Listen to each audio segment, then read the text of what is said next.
Assalomu alaykum hurmatli YouTube kuzatuvchilari. Bugun biz Qo'qonda joylashgan yana bir obyektimizga tashrif buyurganmiz. Ushbu obyektimizda sentefon ishlab chiqarishadi va ko'rib turgan bahaybat binolaringga umumiy hisobda 8000 kvadrat sendvich panel yetkazib berdik.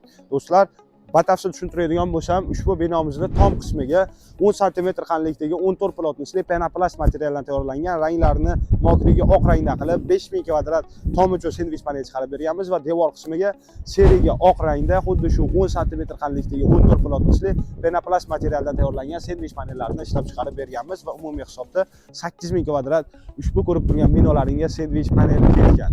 Endi ko'rishlaring mumkin, dizayn holatlarini va ichki holatini ko'rishlaring mumkin. Videosini qo'yib ketamiz.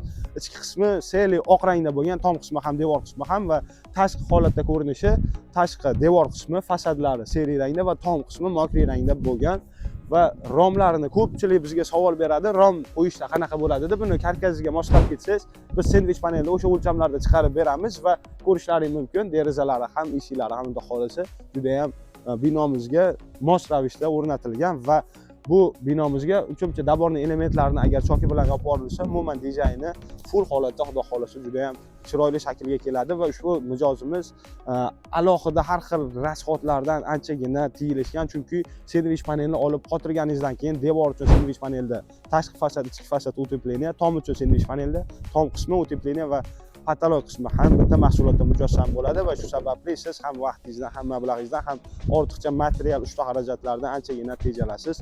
Xo'p, ushbu binomizga nima uchun aynan sendvich panel yetkazib berdik? Chunki ushbu binomizni birinchidan ovoz izolyatsiyasi muhim ekan. Ichkarida stanoylari bo'lganligi bois tashqariga ovozni kamroq chiqsa yaxshi bo'ladi deyishgan va havo harorati stabil bo'lgani yaxshi deyishgani uchun aynan sendvich panel ushbu variantlarga eng muqobil yechim bo'la oladi. Va ko'rishlaring mumkin, u tarafda bahaybat baland binomizni ham devor qismlarini 100% sendvich panelda ishlab chiqarib berganmiz. Do'stlar, kimga sifatli sendvich panellar kerak bo'lsa, albatta ushbu raqamlarga qo'ng'iroq qilib, batafsil ma'lumot hamda buyurtmalar bersalaring bo'ladi. Sendvich panel hozirgi kunda qurilish mahsulotlari orasida eng asosiy qurilish materiali hisoblanib kelyapti va borgan sari odamlarning talabi bunga yuqori bo'lyapti. Shunday ekan, siz ham qo'rqmasdan sendvich paneldan bir kichkina bo'lsa ham binoni qurib ko'ring va albatta sizga yoqadi. Biz 100% garantiya beramiz. Keyin hamma binolaringizni albatta sendvich panelga ishonib topshirasiz.